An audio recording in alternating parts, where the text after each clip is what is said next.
Alrighty, yo, what is going on, everybody? It's your boy, Mr. DDG94, here back with another reaction video. Today, we finna react to 50 Cent tried to warn us, man, about Jay-Z. Oh, boy. After, after I finally was able to put out the goddamn, Petty Reasons video, finally I put it out. Part two be coming in Christmas. I'm gonna put part two out around Christmas time. So be prepared for that. For those of y'all asking about part two, it'll come out around Christmas time. So I'm only doing it around Christmas time because Diddy got a weird case right now, and Drake is still in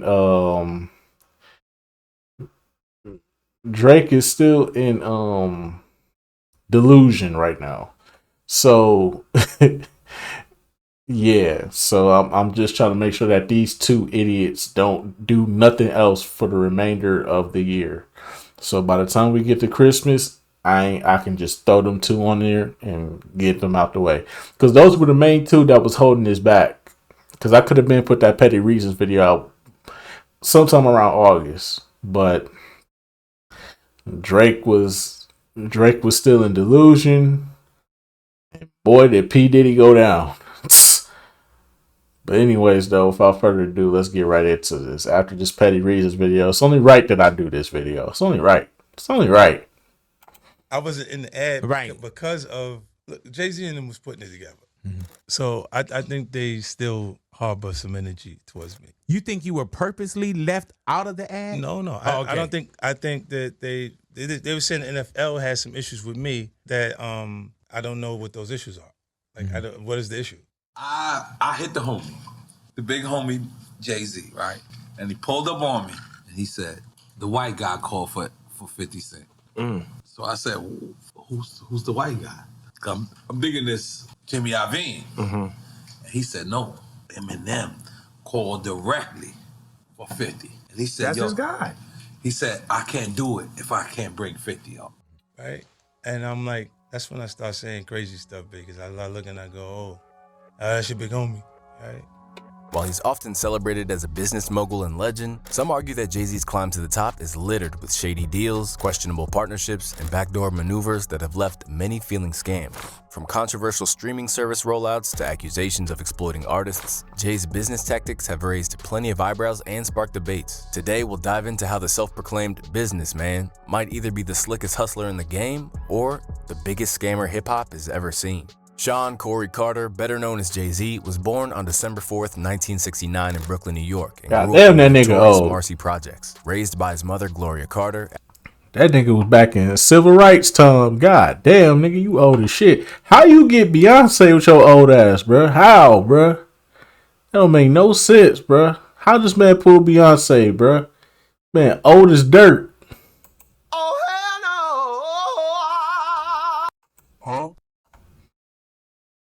I'm still trying to figure out how the fuck you pull Beyonce and you old as dirt, bruh. Hey, yo, what the fuck? Bruh. After his father abandoned the family when Jay-Z was just 11, his early years were marked by hardship. In a neighborhood riddled with violence and poverty, he turned to drug dealing as a teenager to get by. But even amid the chaos, music became his escape.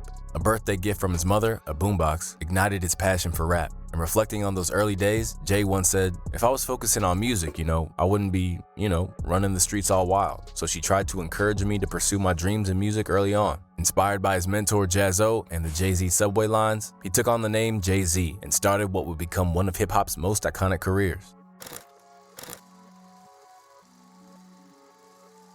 Jay-Z might have left the streets behind, but he brought the same hustler mindset into the music industry. As he got deeper into rapping, he was introduced to talent manager Dame Dash by producer DJ Clark Kent, who had worked on a few tracks for Jay's debut album. At the time, Dame was managing like the that? Why he 90s biting his hip-hop lip group like that? Original Hey, yo. Flavor. According to Dame, he and Jay instantly clicked, and even mentioned how Why this nigga biting his lip on damn near every... Why this nigga be biting his lip on every fucking... Hey, yo, what's going on here, bruh? Hey, no Diddy, man. No Diddy. Hey, yo, what the fuck? he was impressed by Jay's pristine Air Forces. Dame started pitching Jay-Z's first album to various labels, but the feedback wasn't promising. Industry executives claimed that Jay wasn't marketable, calling his sound bad. So when no major label showed interest in Reasonable Doubt, Jay-Z, Dame, and a third partner, Kareem Burke, decided to take matters into their own hands. Pooling their resources, the trio founded Rockefeller Records in 1994, and that's when Jay-Z's real hustle in the industry began. Universal Music Group acquired 50% of Rockefeller, splitting their share between two labels. Def Jam held 25%, and Polydor took the other 25%. This partnership allowed Rockefeller to scale rapidly, while Jay-Z shifted from his original plan of just releasing one album, realizing his immense talent and preparing to transition from rapper to businessman. With this growth, Rockefeller began signing rising artists like Cam'ron, Beanie Sigel, and most famously, Kanye West. At this point, the label was thriving, with Jay-Z at the helm and a growing roster of successful artists under Rockefeller's name. But as the success rolled in, Jay started to see Dame Dash as more of a liability than a partner. This is where some say his seedy business practices truly began. Dame's ego had grown with Rockefeller's rise, leading to public blow-ups and erratic behavior. He caused a scene on tour over Rockefeller jackets being swapped for Def Jam merch and started pushing artists like Cam'ron without even running it by Jay. With Dame fully immersed in the celebrity lifestyle, complete with a Maybach and a personal chef, it became clear their partnership was wearing thin. Then came the event that changed everything, where Def Jam was holding a meeting with Jay-Z, but then Dame Dash, always used to be involved in everything, forced his way in, only to realize they were discussing vital business plans. I seen all of y'all yesterday. Why nobody told me about a marketing plan about Jay-Z? This is not your artist. How y'all got a meeting about Jay without me? How y'all make any decisions about Jay without me? I bet you Jay don't know I wasn't invited. I bet you that. Email, now we discuss things through emails. Jay's not on Def Jam. Jay's on Rockefeller. Y'all not better than me. I want somebody to explain it to me. I ain't get no calls about nothing. Nobody in this room's better than anybody in my staff. The reason? Jay-Z was preparing to sell his share of Rockefeller to Def Jam in exchange for a massive payout and a new position as president of the label. Jay-Z had come to a realization. He was both the talent and the business, and Dame was no longer needed. To fully grasp how Jay-Z outmaneuvered Dame Dash, we need to break down the business structure behind the deal. Jay-Z, Dame, and Kareem Burke sold off their remaining shares of Rockefeller for $50 million. But what Dame didn't know was that Jay had already cut a side deal with Def Jam. With Kevin Liles stepping down as president, Jay negotiated a brilliant move by securing a $30 million payout to become the head at Def Jam. And, as a part of the agreement, reclaimed ownership of all of his master recordings released under the label. Basically, Jay-Z had hustled Dame Dash in a cutthroat deal which lost him millions of dollars. Damn. The only part of the deal he lost was not gaining full control of his first album, Reasonable Doubt, which Dame still owns a part of to this day. As Rockefeller evolved into more than just a music label, the tension between Jay and Dame grew as Jay would hustle Dame a second time for even more money. In 1999, Rockefeller launched Rocawear, transforming the label into a full-fledged brand embedded in hip-hop culture, with fans purchasing both music and clothing. For Dame, this was hard to accept because he had always prided himself on not having a boss, but Jay's new position at Def Jam made him exactly that. Eventually, Dame left Rockefeller to start Dame Dash Music Group, which ultimately flopped. In a final bid to sever ties, Dame sold his stake in Rocawear for $22 million, but just 2 years later, Jay-Z flipped the brand for $204 million, leaving Dame out of a potential $30 million payout. You did Dame dirty, dog. Started doing. See, this is what I mean by this nigga's a scumbag, bro. This nigga's a scumbag, bro. You started doing Dame dirty, bro. Damn. First you cut. I get it. Dame is a hothead. I do get that. I do understand that Dame is a fucking hothead. But at the same time, you ain't had to do him like that. You could have cut him a check and been like, hey, nothing personal. I'm going to give you what you want.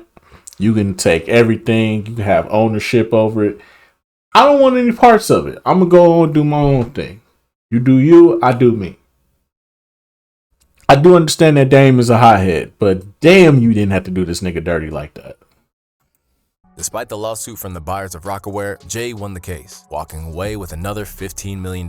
Once again, Jay had outplayed Dame, the man that first believed in him, leaving him with just his share of Reasonable Doubt, a piece of Rockefeller's legacy that, as recent events suggest, might soon slip from Dame's hands as well. Today, Dame Dash faces a slew of legal issues, specifically over unpaid child support, and it's landed him in a difficult position. He's now being forced to auction off his remaining share of the only piece of Rockefeller that he has left, the rights to Reasonable Doubt, Jay-Z's debut album. The auction is set for next month, and Jay-Z will be in a position to potentially own his entire discography soon. This legal battle has spiraled into a series of lawsuits, and by 2024, Dame's last 33% share of Rockefeller will be up for grabs. However, Jay-Z won't fully reclaim their rights until 2031, when the 35-year copyright rule allows him to challenge the ownership under termination rights. Still, Dame isn't backing down without a fight. In fact, he's even hinted at the possibility of selling those rights to Drake just to spite Jay. In this story, we see how Jay's ability to turn every business move into a personal win often comes at the expense of others, and highlights how his climb to the top of both music and business was fueled by sharp strategy and unapologetic hustle. But he didn't stop there. Just a few years after his departure from Def Jam and Rockefeller, he launched yet another business venture, further expanding his empire.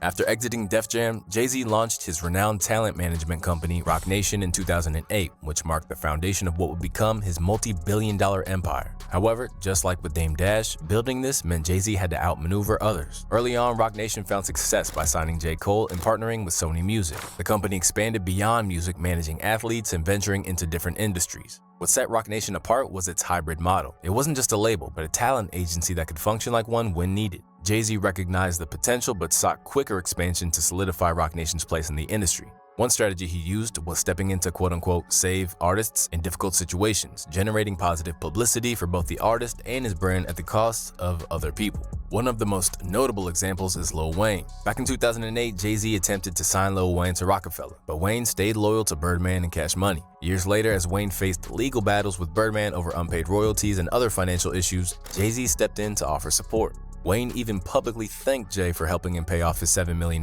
tax debt, making Birdman look like the villain in their dispute. The timing was perfect. Jay-Z was launching Tidal, his music streaming service, and Wayne's support for the platform seemed like a favor in return. Although Wayne eventually reconciled with Birdman, the narrative of Jay-Z as his savior stuck, further boosting Jay's image as someone who helps artists in crisis. This wasn't an isolated incident, as Jay used a similar playbook with Lil Uzi Vert. Uzi, stuck in a frustrating situation with Generation Now during the highly anticipated rollout of his Eternal Atake album, publicly aired his grievances on social media. Uzi's follow-up to Love Is Rage 2 was one of the most anticipated projects, but kept on getting pushed back, in part to leaks and issues with his label. However, that all changed when Uzi announced his partnership with Roc Nation. Even Billboard described Jay-Z's strategy, stating, "When an artist is having problems with his or her record label, there seems to be only one phone call to make, and that's to rap superhero Jay-Z and the folks over at Roc Nation." In came Jay-Z and Roc Nation, with Uzi tagging the company in a post saying they helped him get back to recording. Roc Nation signed Uzi, framing the deal as Jay-Z rescuing another artist from an unfair contract. But DJ Drama, who was involved with Uzi's original label, later pushed back, claiming the narrative was unfair and exaggerated. Drama even suggested that Roc Nation's PR team was behind the story being published to Billboard, positioning Jay-Z as the hero while making Uzi's previous label look like a villain, a move eerily reminiscent of how Jay-Z handled the Lil Wayne situation. And now, Drama has been vocal about how it played out and portrayed him as the villain of the story. Roc Nation saves Lil Uzi. Get the out of here. We all love Hove. I don't know who handles the PR or at Roc Nation. This story shouldn't have been painted in that manner. It was unfair to us. It wasn't kosher. Megan Thee Stallion is yet another artist who found herself wrapped in Jay-Z's web of quote-unquote support. When Megan faced legal issues with her label over a 360 deal, Roc Nation stepped in, advising her through the legal battle and ultimately signing her to their management team. Then came the high-profile incident with Tory Lanez, where Megan was allegedly shot by the rapper. Roc Nation stood by Megan during the controversy, further enhancing their image as protectors of artists in distress. Megan's career soared after this, with major hits alongside Beyonce and Cardi B and multiple Grammy wins. Once again, Jay-Z positioned himself as the savior, but it was clear that Roc Nation's involvement had a deeper motive, boosting their own brand while leaving others, like Megan's original label, in this case rightfully, to take the blame. In all these cases, Jay-Z's pattern is clear. Step in when an artist is vulnerable, help them out of their predicament, and in the process, enhance his own influence and reputation. Whether it's paying off debts, navigating label disputes, or stepping into the middle of a public controversy, Jay-Z's actions are less about altruism and more about opportunism and securing deals and narratives that favor Roc Nation at every turn. Not only that, Jay-Z has always portrayed himself as a hustler who worked his way to the top, but behind the scenes, his rise to power is filled with calculated moves and questionable alliances. One of the clearest examples is his relationship with Desiree Perez, a key figure in his inner circle and current CEO of Roc Nation. While Perez is known for securing major deals for Jay-Z's empire, such as Beyoncé's Formation Tour and Rihanna's Samsung partnership, her past as a government informant complicates the story. Perez has had a pretty spotty past involving major drug-related crimes. However, she avoided a lengthy prison sentence by cooperating with the DEA to convict major cocaine traffickers. Desiree Perez's criminal history resurfaced when 6ix9ine publicly called out Meek Mill, a Roc Nation artist, for associating with someone who had cooperated with the government, highlighting the hypocrisy within Jay's own camp. Because while rappers like Meek uphold the importance of street loyalty, they continue to work under someone who broke those very rules. Despite all this, Jay-Z continued to support Perez, and in 2021 she received a full pardon from Donald Trump, a move that only deepened the contradictions surrounding her role. For Jay-Z, Perez is more than just a fixer, she's part of his strategy. From handling high-profile deals to navigating legal issues, Perez has been instrumental in expanding Roc Nation's reach, even if it meant sacrificing the loyalty Jay-Z claims to value.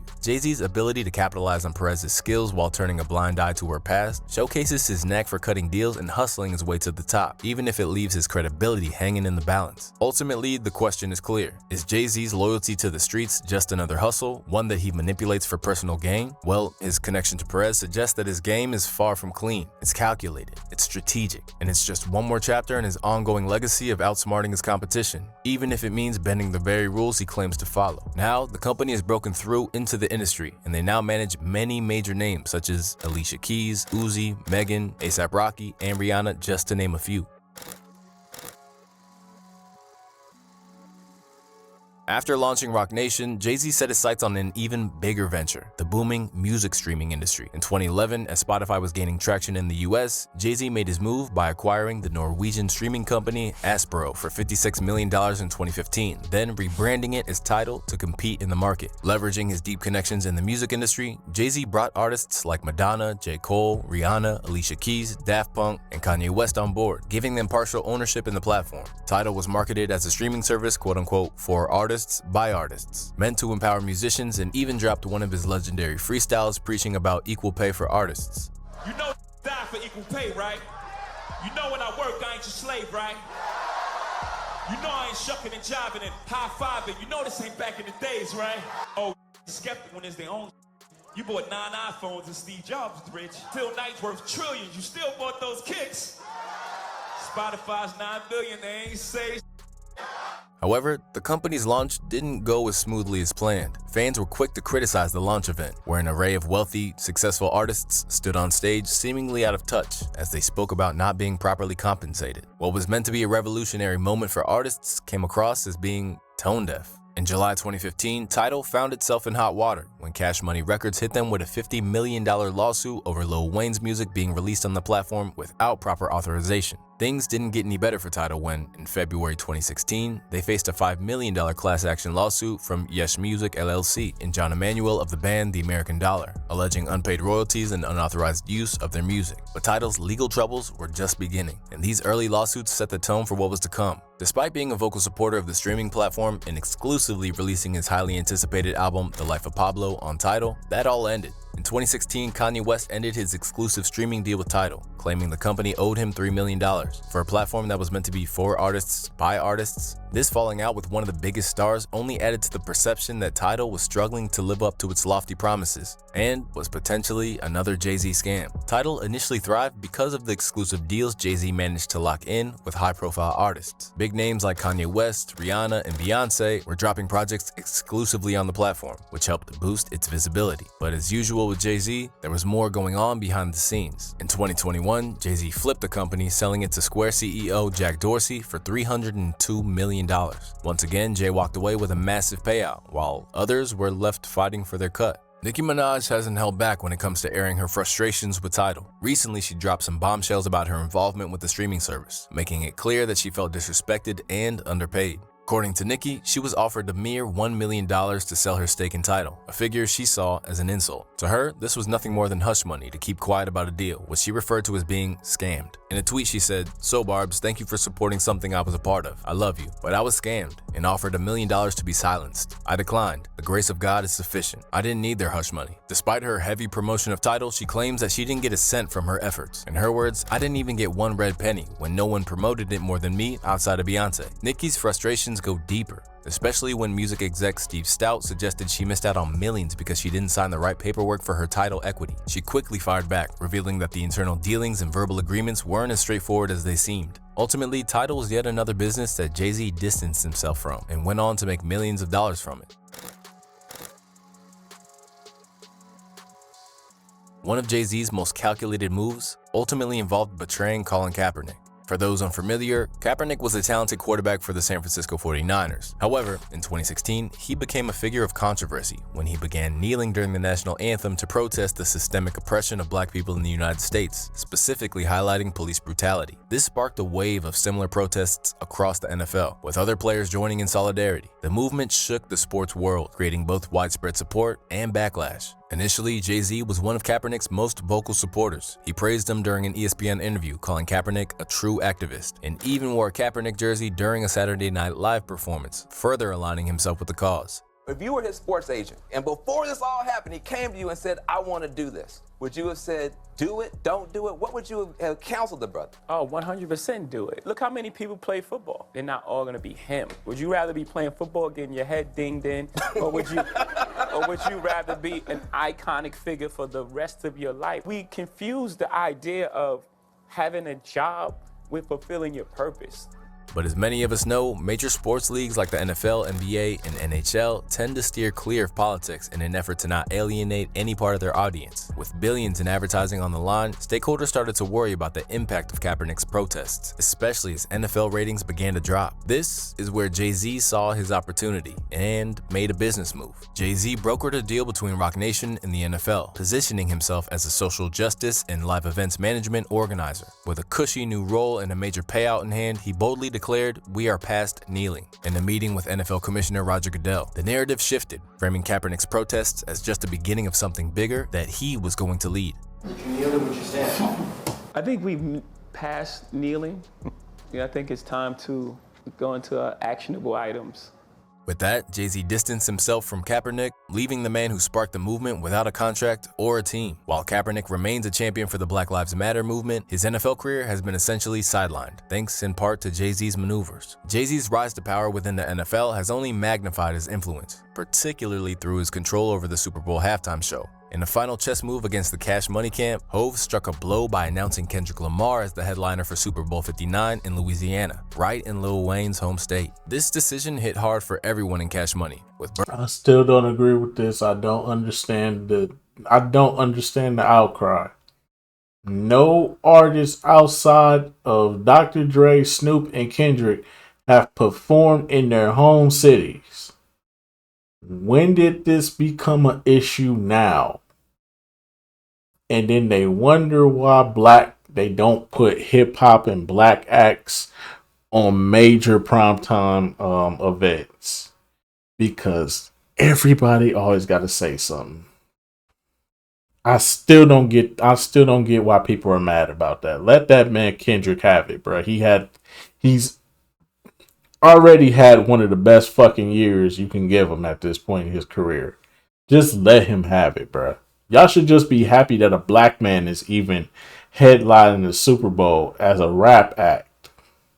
Birdman and Nicki Minaj standing by Lil Wayne, and Jay-Z choosing Kendrick, Drake's nemesis, to perform. It suggests this move was aimed directly at them. Unfortunately, Lil Wayne, caught in the crossfire, missed out on what could have been the biggest performance of his career. With this play, Jay-Z essentially managed to kill 3 birds with 1 stone, undermining Birdman, Nicki, and Drake all at once. Rumors circulated that Drake had repeatedly turned down the coveted Super Bowl spot, but an NFL insider was quick to shut down the claim, stating, "It's a blatant lie. In the 5 years that the NFL partnered with Roc Nation, they've never offered Drake the Super Bowl halftime show." This news underscored the ongoing tension between Jay-Z and the Cash Money camp. Nicki Minaj took to Twitter, lashing out at Jay-Z and teasing that she had more to reveal, while Lil Wayne, caught in the middle, expressed deep disappointment over the situation. In typical Jay-Z fashion, he played the long game. By aligning with Kendrick, he not only backed Drake's biggest rival, but strategically positioned himself to settle old scores. Jay-Z once again made his move, walking away with millions and the power to choose any artist for one of the biggest stages in the world, at the expense of his rivals. Jay-Z Jay-Z's rise from the Marcy Projects to the top of the music industry is undeniably marked by brilliance, but it's also shaped by his shrewd, often controversial business maneuvers. Whether outmaneuvering Dame Dash at Rockefeller, turning Tidal into a profitable venture despite its scandals, building Roc Nation by undercutting other labels, or using his NFL connections to allegedly settle personal scores, Jay-Z's methods have drawn both admiration and criticism. But the question remains, is Jay-Z the ultimate mogul, or has he perfected the art of the hustle at the cost of loyalty? No matter the answer, one thing is clear. Jay-Z plays the game with precision, and he always plays to win.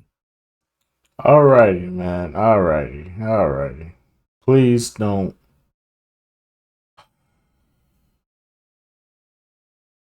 Come on, dog. Stop being hard-headed. I wish YouTube stopped being so fucking hard-headed. I hit the pause button before the thing. I wish niggas would stop yapping at the end of videos, bruh. It's over. Just let the video ride out, please. So I can pause the video. But he didn't bring up one thing that really made me feel some type of way, and that's what really has prompted me to really hate this man for as long as I live. And that's him being the owner of Def Jam. He didn't bring up him being the owner of Def Jam and him ruining damn near everybody's fucking career.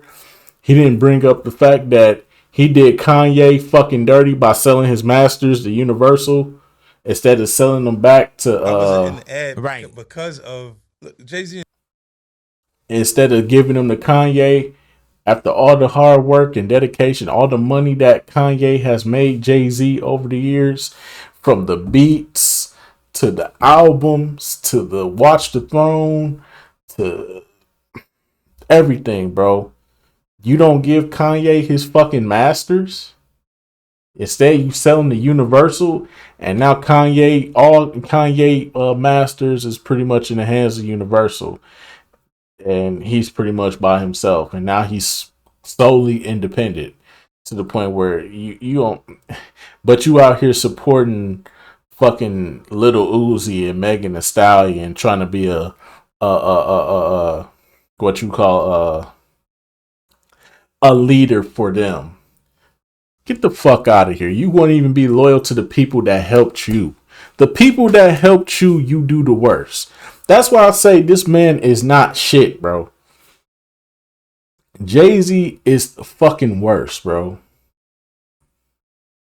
Dame took a chance on you when nobody was even looking your way. Did him dirty. You did X dirty. You did Nas. You did I ain't gonna say Nas, but you did everybody at Def Jam dirty. And everybody respected you. Everybody was happy for you in that position. LL Cool J almost whooped your ass for disrespecting him the way you did at Def Jam when you took over. LL Cool J almost whooped your motherfucking ass. You stole from Ice-T. Arguably your biggest hit, you stole from Ice-T. You do so many people. This man does so many people dirty that did right by him. It's crazy how you could do right by this person, but as soon as he finds the opportunity to throw you under the bus, he will. Did Kaepernick dirty, even though I feel like Kaepernick is a fucking fraud, but still, you don't do nobody dirty like that though. Then you got fucking man, everybody at Tidal, you telling everybody, oh, this is gonna help the artists get what they deserve. None of the artists got what they deserved. You fucked everybody over. So it made a business play. How you gonna take all this money for yourself and then not spread the wealth with everybody else and help them get their money? That's crazy. This nigga's a fucking scumbag. There's no way you can look at this man and say that he is a good person. He's one of the great people in this world. Unless you a delusional Beyonce fan, which I understand, Beyonce fans gonna be what they gonna be. Ain't no helping them when it comes to this Jay-Z nonsense. I really wish Beyonce fans would get over the fact that that's her husband and look at him as the man that he is. He is a piece of shit. And people need to call him out on that. This man has always been dirty. Now, the Super Bowl thing, I don't have a problem with that. Like I said, Kendrick Lamar, he deserved it. He had the biggest year. Lil Wayne, name one Lil Wayne hit he had. What Lil Wayne song is really playing on the radio? Exactly. I rest my case. It's not 2011 no more, y'all. Y'all need to get over it. Your so-called GOAT, wash. But anyways, though, that's just gonna about do it for this one, man. Jay-Z is a piece of shit. Fart on this man. Fart on this man.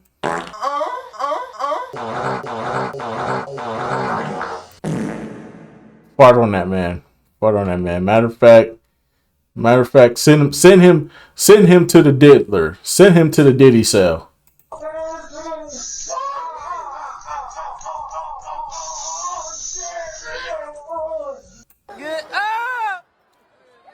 Send that man to the Diddy cell. But anyways, though, that's just gonna about do it for this one, man. I will see you all in the next video.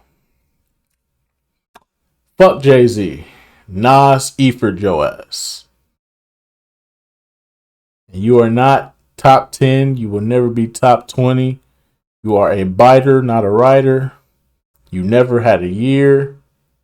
So you did all these dastardly and dirty calculated moves against everybody because you so fucking insecure about your place in this world that you try to manipulate the masses and try to create this narrative that, oh, you just this oh so great rapper. No, nigga, your wife is talented and you just overrated rapper and a terrible person. But your wife is talented. That's what we will say. But anyway, so that's just gonna about do it for this one. I'll see y'all in the next video. Till then, peace out.